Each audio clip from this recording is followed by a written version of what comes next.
Hello everyone, welcome to my channel. This is Priya Bhargava and this is for second year students. ये तीनों ही categories, चाहे जिसने organisational लिया है या क्लिनिकल लिया है या काउंसलिंग लिया है, उनके में ये टेस्ट ये है ही है। ये तीनों ही कैटेगरी के लोगों को करना होगा, that is sentence completion test. तो आपकी मैनुअल में क्या लिखा है और जो एग्जैक्ट जहाँ से हमें करना है, जो एलन दुबे एंड अर्चना दुबे का सेंटेंस कंप्लीशन टेस्ट है, जो इन्होंने बोला है कि वहीं से आपको करना है, वो भी मैं आपको पूरी मैनुअल समझाऊंगी। और टेस्ट कैसे कंडक्ट करना है और क्वेश्चनेयर क्या है, वो सारी चीज़ें इस वीडियो में आपको मिलने वाली है। So let us see what kind of test it is और ये टेस्ट क्यों किया जाता है। तो this is semi structured projective technique. Projective मतलब इनडायरेक्ट टेक्निक है। ये बहुत कुछ ये डिपेंड होता है जो एडमिनिस्ट्रेटर है, जो टेस्ट ले रहा है, एडमिनिस्टर करेगा टेस्ट को, एग्जामिनी जो है उस पर बहुत डिपेंड करता है कि वो इस रिज़ल्ट का आउटपुट क्या देगा। और सेमी स्ट्रक्चर्ड इसीलिए है क्योंकि इसमें एक सेट क्वेश्चनियर है जिसको हमें फॉलो करना होगा। क्वेश्चन को देखते हुए अपना सब्जेक्ट उसका रेस्पॉन्ड करेगा। सो सेमी स्ट्रक्चर्ड प्रोजेक्टिव टेक्निक का मतलब ये होता है। अच्छा, मैं इसको डिटेल में क्यों बता रही हूँ, क्योंकि आपके वाइवा में क्वेश्चन पूछे जा सकते हैं कि सेमी स्ट्रक्चर्ड का क्या मतलब होता है। तो सेमी स्ट्रक्चर्ड मतलब आधा तो वो क्वेश्चनेयर होगा और आधा डिपेंड करेगा जो सब्जेक्ट है वो देता है। प्रोजेक्टिव मतलब इनडायरेक्ट टेस्ट होता है। ये डायरेक्टली हमें कुछ नहीं पता चलता, लेकिन जो परफॉर्मर होता है, जो सब्जेक्ट परफॉर्म करता है, उसके बेसिस पे हम डिसाइड करते हैं कि वो क्या रेस्पॉन्स है। एंड ये एग्जामिनर पे बहुत ज़्यादा डिपेंड करता है। ओके, और क्या है ये, इसमें हम जो रेस्पोंडेंट है उसको हम सेंटेंसेस देते हैं जो इनकम्प्लीट सेंटेंसेस होते हैं, और उसको बोला जाता है कि वो सेंटेंसेस को आपको कंप्लीट करना है और इंस्टेंटली कंप्लीट करना है। जो फर्स्ट थॉट आता है आपको उसी को ही फिल करना है और जल्दी से जल्दी कंप्लीट करना है। हाउएवर यहाँ पे कोई टाइम लिमिट नहीं होती, लेकिन फिर भी उसको बोला जाता है कि जल्दी से जल्दी आपको ये कंप्लीट करना है और जो फर्स्ट थॉट आता है उसी से ही कंप्लीट करना है। सो सेंटेंस कंप्लीशन टेस्ट जो होते हैं ये तरह तरह के होते हैं, लेकिन जो हमें गाइडलाइंस हैं वो है एलन दुबे एंड अर्चना दुबे के सेंटेंस कंप्लीशन टेस्ट को करने की। इसका मेन ऑब्जेक्टिव क्या है, हम पर्सनालिटी के कुछ ट्रेट्स देखना चाहते हैं पर्सन में। क्या ट्रेट्स देखना चाहते हैं? सोशिएबिलिटी, कितना वो सोशल है, समाज से कितना मिलना जुलना चाहता है।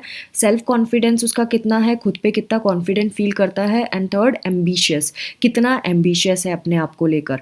वो तीनों चीज़ें हम इसमें टेस्ट कर सकते हैं। तो ये जो टेस्ट है ये इनकम्प्लीट माना जाएगा अगर सब्जेक्ट ने कोई भी क्वेश्चन का स्टेटमेंट कंप्लीट नहीं किया। मतलब इसमें 50 इनकम्प्लीट सेंटेंसेस होंगे एंड ये कंपलसरी है कि वो हर एक का जवाब दे, कोई खाली नहीं छोड़ सकता।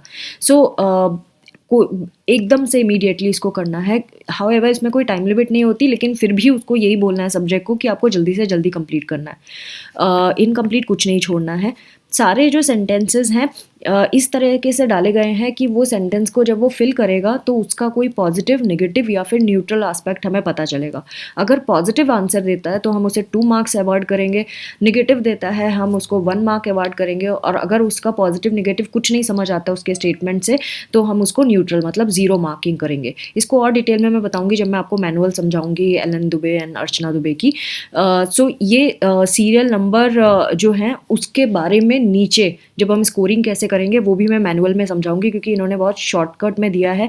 सो मैनुअल से आपको, जो प्रैक्टिकल मैनुअल है जो इग्नू प्रोवाइड करता है, उसमें ज़्यादा डिटेल नहीं पता चलता है। पेज नंबर 9 में आप ये वाला पैराग्राफ पूरा पढ़ सकते हैं खुद से भी। So let us go through the actual manual. Now coming to the actual manual, this is the sentence completion test. Again मैंने अंडरलाइन किया है जो इम्पोर्टेंट चीज़ें हैं, और अगर आप बाय करना चाहते हैं इस PDF को तो आपको 100 रुपीज़ पे करने होंगे इस चीज़ के। ज़्यादा मैं कॉस्टली नहीं रख रही हूँ, सो दैट आप अपने पास भी रख सकते हैं ये टेस्ट, और चाहें तो आप वीडियो को रोक के भी कॉपी पेस्ट कर सकते हैं, अपना टाइप करके भी बना सकते हैं जो भी आपको करना है। Otherwise it's up to you जो भी आप करना चाहते हैं। नाउ सब्जेक्ट जो है, सब्जेक्ट मतलब जिसके ऊपर हम टेस्ट करेंगे, उसको बोला जाता है, जैसे कि मैंने पहले बताया है, एक वर्ड या एक वर्ड से ज़्यादा किसी भी तरीके से उसको वो सेंटेंस कंप्लीट करना चाहिए और वो मीनिंगफुल होना चाहिए। जैसा मैंने पहले बताया था, जल्दी से जल्दी उसे करना पड़ेगा।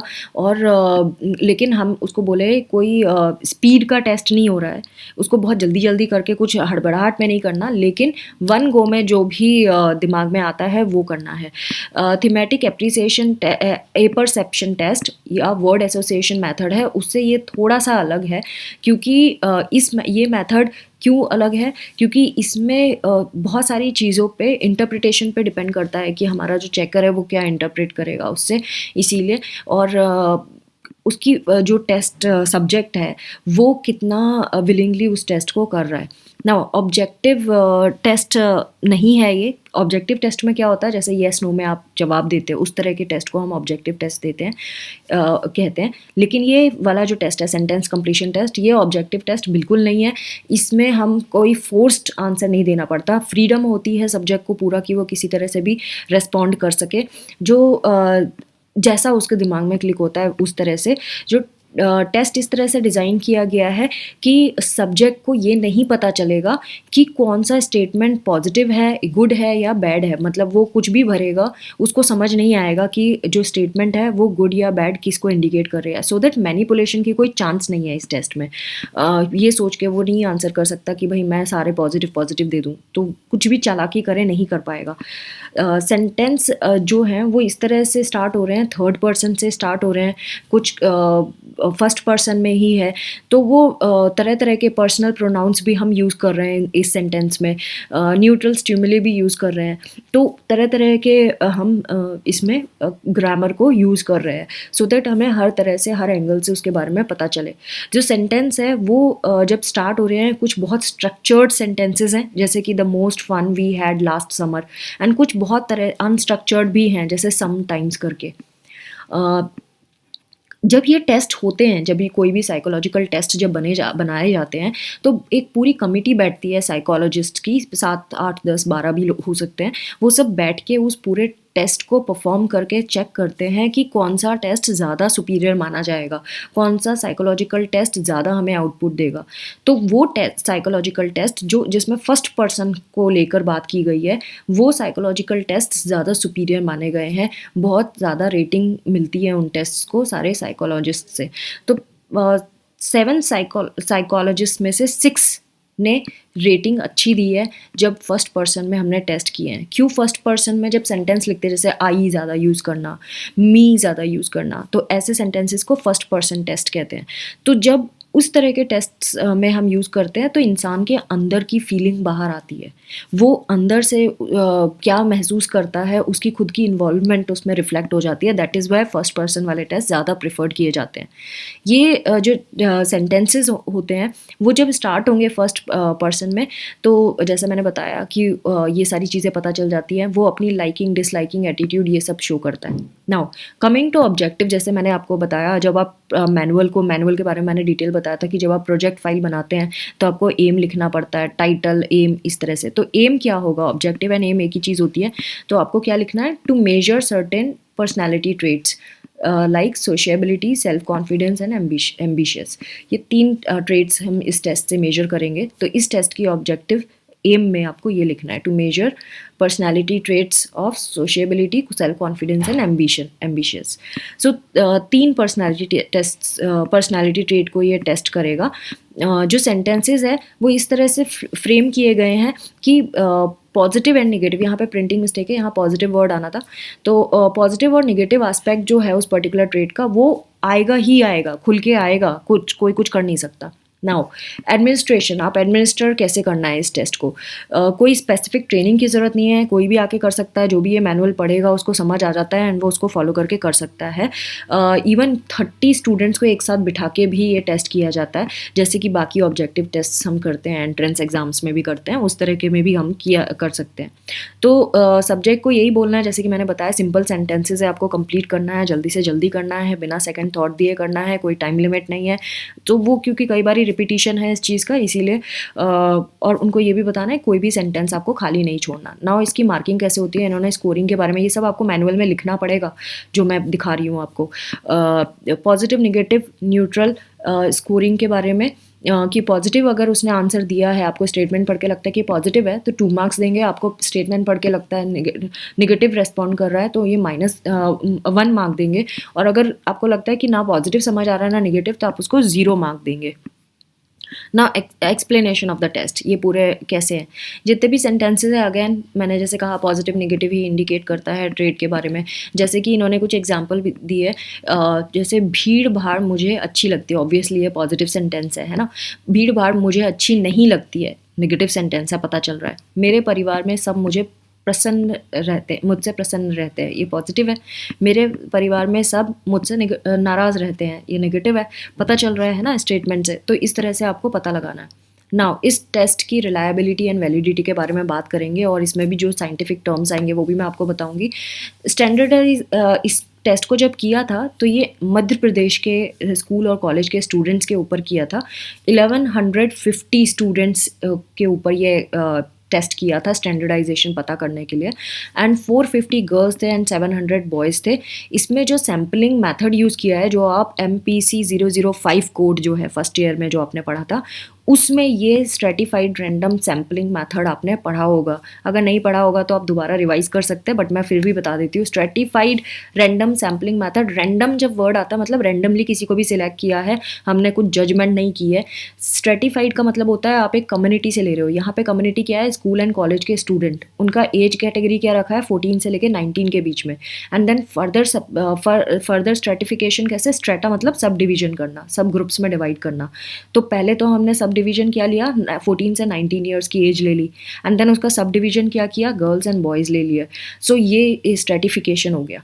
सो जब इनके ऊपर हमने जब रिलायबिलिटी टेस्ट की तो स्प्लिट हाफ मतलब क्वेश्चनर का आधा पार्ट पहले हमने टेस्ट किया है और क्वेश्चनर का आधा पार्ट हमने बाद में टेस्ट किया है और उनके रिजल्ट्स को कंपेयर किया है। तो सोशियबिलिटी का 0.72 आया, सेल्फ कॉन्फिडेंस का 0.69 आया, एंड एम्बिशन का 0.73 आया, और इसका टोटल 0.62 बना। टोटल कैसे निकाला होगा, एवरेज निकाला इन्होंने, इन तीनों को ऐड करके 3 से डिवाइड कर दिया तो हमें ये वैल्यू मिल गई। टेस्ट रीटेस्ट का मतलब एक बारी टेस्ट ले लिया एंड उसके बाद दोबारा सेम टेस्ट लिया after a period of time, कुछ टाइम बाद फिर से वही टेस्ट ले लिया, तो उसको टेस्ट रीटेस्ट बोलते हैं। रिलायबिलिटी, ये भी रिलायबिलिटी के बारे में भी आपने पढ़ा था MPC 005 में। नाउ ये सारे टर्म्स क्यों इंपॉर्टेंट है, क्यों मैं एक्सप्लेन कर रही हूँ, वाइवा में पूछेंगे इसीलिए। नाउ वैलिडिटी के अगर हम बात करें तो वैलिडेशन का क्या मतलब होता है, क्या ये इन्हीं चीज़ों को टेस्ट करता है कि नहीं करता है। तो वैलिडिटी इनकी इतनी आई है माइनस में। माइनस के मतलब ये आपस में इंटर रिलेट नहीं करते, इन दोनों के बीच में कोई कोरिलेशन नहीं है। सोशियबिलिटी का सेल्फ कॉन्फिडेंस से कोई कोरिलेशन नहीं है, सेल्फ कॉन्फिडेंस का एम्बिशियस से कोई कोरिलेशन नहीं है, इसलिए माइनस में है। जब प्लस होता है तो मतलब स्ट्रांगली कोरिलेटेड, तो माइनस होना मतलब not correlated. So now mean and standard deviation आपने स्टैटिस्टिक्स में पढ़ा था, वो निकाल के इन्होंने बताया। तो ये बस आपको नोट डाउन करना है, आपको लर्न करने की ज़रूरत नहीं है, ये सारी चीज़ें लर्न करने की ज़रूरत नहीं है, जस्ट फाइल में नोट डाउन करना है, एंड जो टर्म्स हैं उनके बारे में आपको पता होना चाहिए। नाउ इन्होंने number of statements indicating the trait, जैसे कि क्वेश्चन 50 क्वेश्चन है, 50 क्वेश्चन में से question number 1, question number 3, question number 4, question number 7, ये जितना भी काउंट बताया ये सोशियबिलिटी को इंडिकेट करता है। सेल्फ कॉन्फिडेंस को क्वेश्चन नंबर 2, 8, 9, 16 ये वाले इंडिकेट करते हैं। एम्बिशियस को 5, 6, 13 ये इंडिकेट करते हैं। तो जब आप इस स्टेटमेंट को पढ़ेंगे, सपोज आपने फर्स्ट स्टेटमेंट पढ़ा, तो आपको सोशियबिलिटी दिमाग में रखते हुए स्कोरिंग करना है कि ये सोशियबिलिटी के लिए पॉजिटिव है या नेगेटिव है। अगर पॉजिटिव है तो आप 2 मार्क्स देंगे, नेगेटिव है तो आप 1 मार्क देंगे, और अगर आपको लगता है कि ना ये सोशियबिलिटी के बारे में कुछ इंडिकेट नहीं कर रहा तो आप 0 देंगे। इस तरह से आपको स्कोरिंग करना है इसको देखते हुए।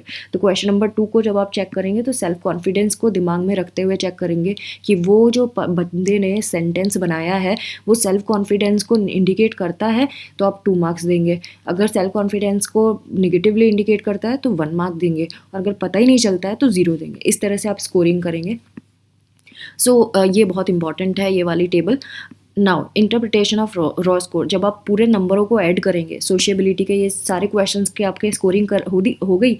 जब आपने स्कोरिंग कर ली तो उनको आप ऐड करेंगे। ऐड करने के बाद आप देखेंगे कि इसमें कौन सी रेंज में लाई करता है। सपोज उस जिसका भी आपने टेस्ट किया उसका 23 नंबर आता है, तो आप बोलोगे एवरेज सोशियबिलिटी है उसकी। ऐसे ही आपने सेल्फ कॉन्फिडेंस की जो स्कोरिंग की है देख के उनको ऐड करेंगे। उन सारे क्वेश्चन में जितने मार्क्स आए हैं उनका स्कोरिंग सपोज उस बंदे का आता है 33, तो 33 high self confidence, like that. Ambition के जितने भी क्वेश्चन नंबर हैं उनके जो स्कोरिंग करेंगे उनको ऐड करेंगे और फिर आप देखेंगे कि ये कितना मार्क्स आ रहा है। सपोज आपका 20 आ रहा है तो आप लिखेंगे लो एम्बिशियस, इस तरह से। एंड देन इन सबको टोटल करके भी आप लिख सकते हैं। सो इस तरह से आप बताएंगे इसका रिजल्ट। नाउ रेफरेंसेस, इसकी रेफरेंसेस जैसे मैंने बताया था कि प्रैक्टिकल जब फाइल लिखते हैं तो उसमें लास्ट में रेफरेंसेस डालने होते हैं, तो इसमें से आप कॉपी पेस्ट कर सकते हैं। सो फ्रेंड्स, अब आया है क्वेश्चनर, जो मैंने जैसे बताया कि 100 रुपीज़ में आप मुझसे सॉफ्ट कॉपी ले सकते हैं पूरी मैनुअल के साथ ये क्वेश्चनर। अदरवाइज स्टडी सेंटर की रिस्पॉन्सिबिलिटी आपको प्रोवाइड करना, अगर आप नहीं मिल पाता है तो आप मुझे कॉन्टैक्ट करते हैं। देखिए एलन दुबे का है ये, और ये आपको डिटेल लिखना है सब्जेक्ट जिसके ऊपर आप कर रहे हैं।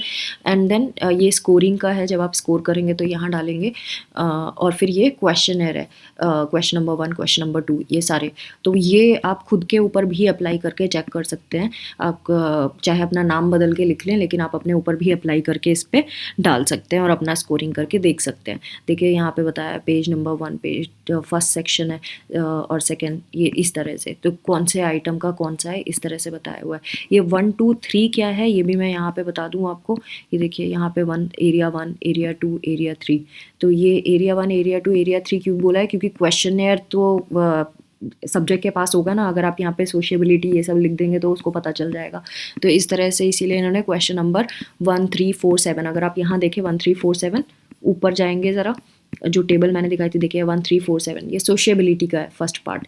सेकेंड पार्ट सेल्फ कॉन्फिडेंस का है, एंड एम्बिशन का थर्ड पार्ट है। तो इन्होंने क्वेश्चनर को की स्कोरिंग को इजी करने के लिए ऐसा किया है कि यहाँ पे इन्होंने ये बताया कि ये फर्स्ट सेक्शन ये सोशियबिलिटी को इंडिकेट करता है, ये रोमन का 2 जो लिखा है ये आपका सेल्फ कॉन्फिडेंस, एंड ये तीसरा जो है एम्बिशियस को रिलेट करता है। तो ये फर्स्ट शीट का आप यहाँ स्कोरिंग कर देंगे, सेकेंड शीट का यहाँ। तो इस क्वेश्चन का जैसे मार्किंग आपने यहाँ सपोज कोई भी एक सेंटेंस ले लेते हैं। For example, for getting a success in my opinion, suppose किसी ने बोला it is a difficult task, तो इससे क्या पता चलता है? वो नेगेटिव है ना। तो 21 आप यहाँ ढूंढेंगे। 21 मतलब सेल्फ कॉन्फिडेंस के बारे में बात करें। अगर वो डिफ़िकल्ट बोल रहा है तो लो है सेल्फ कॉन्फिडेंस, तो आप यहाँ पे 1 नंबर दे देंगे। तो 1 नंबर कहाँ? इसी के सामने देंगे पहले।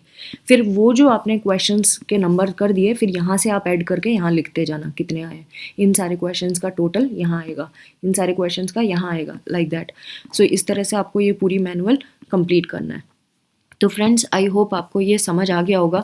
मैं थोड़ा सा रुक के इसको स्क्रीन पे डाल देती हूँ कि अगर आप बाय नहीं करना चाहते तो एटलीस्ट आप इसको टाइप कर सकते हैं। आप इवन ये अगर स्क्रीन को रोकेंगे तो भी आप ये कर सकते हैं। तो ये फर्स्ट शीट में आपको इतना डालना है, ये इंस्ट्रक्शंस का है। आप अगर रोकेंगे वीडियो तो आपको मिल जाएगी ये सारी डिटेल्स।